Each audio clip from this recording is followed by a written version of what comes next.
Man, Alfred Molina stays playing a god of war, huh?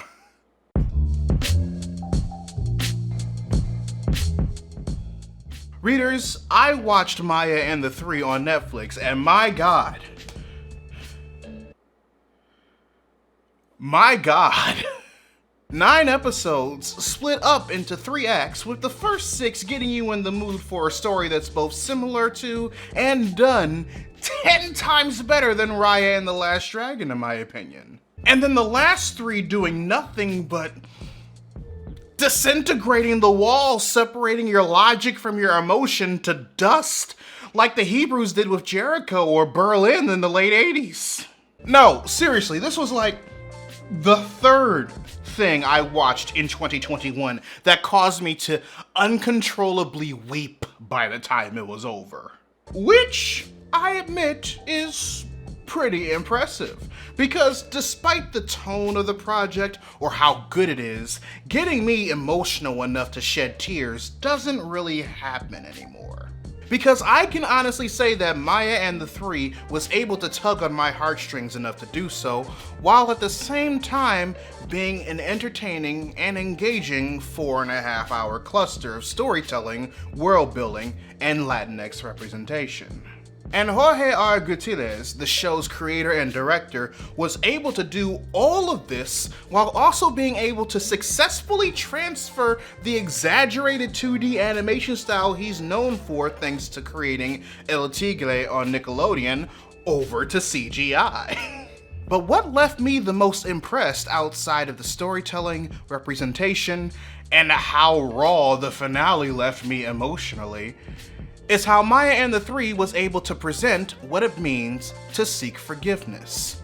True forgiveness. In the form of the goddess, Lady Micte.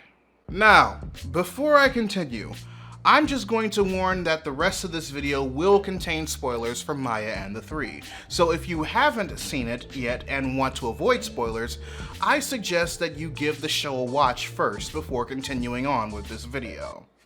Cool? Cool.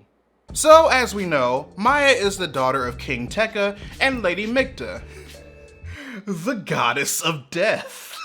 As she explained to Maya in Chapter 8, The Bat and the Owl, she was initially conceived to be used as a sacrifice for her husband, Lord Mictlan, the god of war, since a god sacrificing the human offspring of the goddess of death would increase the power of said god tremendously. So she sends Maya to the human world, in which the Celestials guided her to her father and Queen Tekka to raise as her own. Now, we learn that Maya is technically a demigoddess around the same time that Maya does as well. During the events of episode 1, when Zatz, the Prince of Bats, arrives to the Kingdom of Tekka during Maya's coronation, he does so to collect her for Lord Mictlan and plants the seeds not just in her head, but in the neighboring kingdoms and tribes to Tekka's own.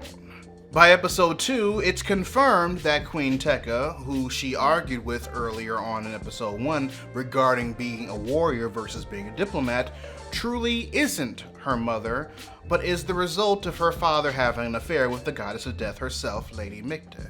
This, of course, causes her to gain some newfound respect for Queen Tekka, realize the nasty things she said to her during her coronation, and seek her forgiveness, which, over the course of their interactions from then on out, is reinforced by Maya's changed behavior toward her.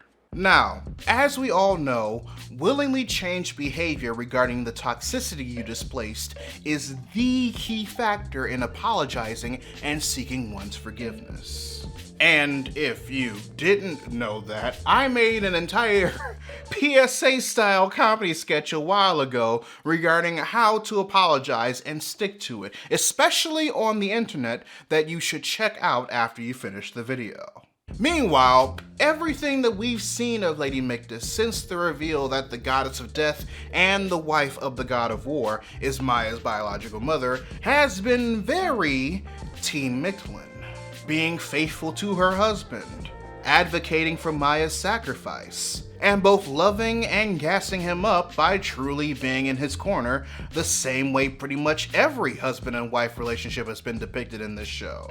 So by the time Act 3 comes along, we find out that not only are our expectations of Micte subverted due to growing an attachment to her, but that she also constantly put herself at risk to see her grow up and be involved in her life.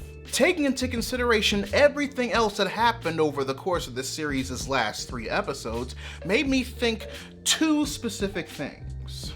Is this Micte's way of seeking Maya's forgiveness for not being as prominent in her life as she could have been?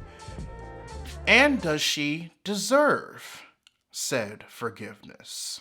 If changed behavior is the main factor that plays a role in successfully seeking the forgiveness of someone that they wronged, then I would have to say Lady Micte checked off a lot of those boxes. Does that mean Maya had to forgive Micte? Absolutely not. And even she knew that Maya had every right not to. Don't call me that. I deserve that.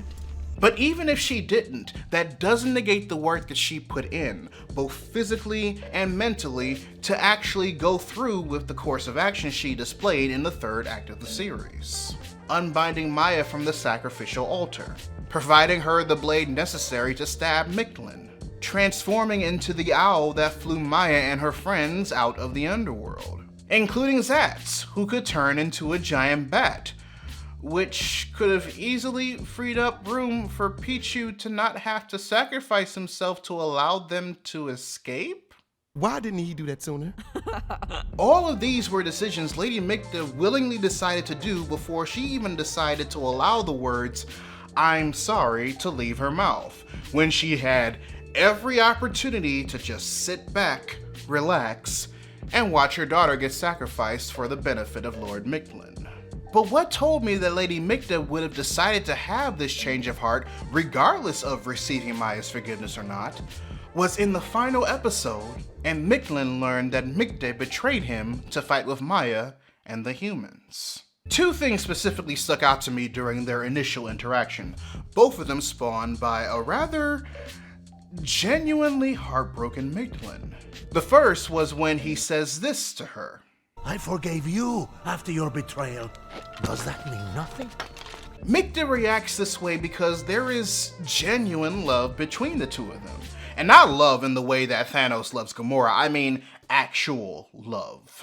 Showing genuine love within its romantic and platonic pairings and partnerships is one of the things that this show does really well, even for the villains. So when Lord Mictlan feels betrayed by Micte siding with Maya and the humans, I can feel it as much as I can see it. And when Micte realized that she hurt him for siding with them instead of her husband, I can feel and see it from her as well. Which is why seeing her stick to her guns and continue to fight by Maya's side after realizing that hurt is so important regarding how much of herself she's willing to change in order to make things right with her.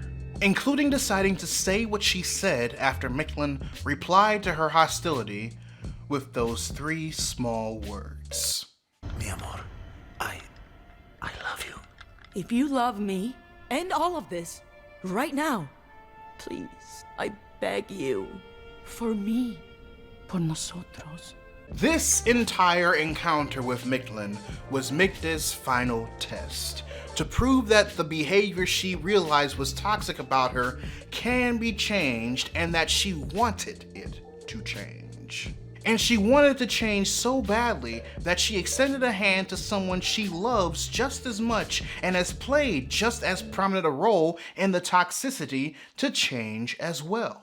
Yes, it helped that Maya found it in her heart to forgive Micte.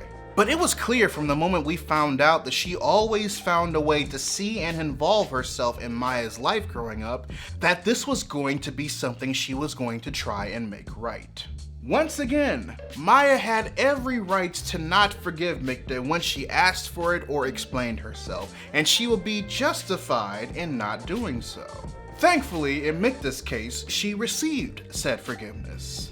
But even if that were the case and she never received it, that doesn't negate the work or the progress she would have continued to make to ensure that the behavior has been corrected and will stay as progressive as we've seen it when she received it. Because it is absolutely possible for one to put in the work necessary to seek forgiveness and truly change both their behavior and actions for the better, and still not receive the forgiveness of the individual or individuals that they initially hurt. That does not mean, however, that you should no longer want to become better because the person that you hurt and that prompted you to want to change your behavior will not forgive you.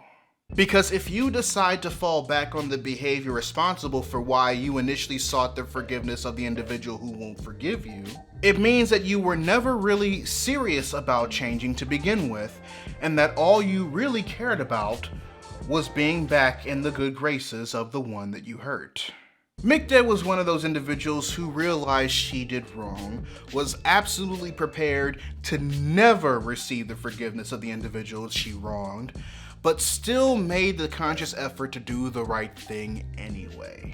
And I personally believe that because of her aspect of truly understanding what it means to seek forgiveness, that she's truly worthy of it. But I digress, readers. Your homework assignment for the day. Write in the comment section below what you thought of Maya and the Three if you've seen it. Or if you feel like sharing with the rest of the class a character in television you thought did a good job at showing changed behavior as proof of their eagerness to receive forgiveness in their development. Whichever question you decide to answer, I'd love to know your thoughts. If you want to help financially support the channel, you can join my Patreon by clicking the card at the end of the video or in the link in the description down below, where you can also find a link to my merchandise store. Or if you prefer to give a one-time donation, you can find links to my PayPal and my Ko-fi account in the description box as well.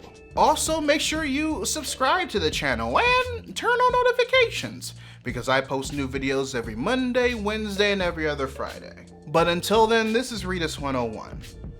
Class dismissed.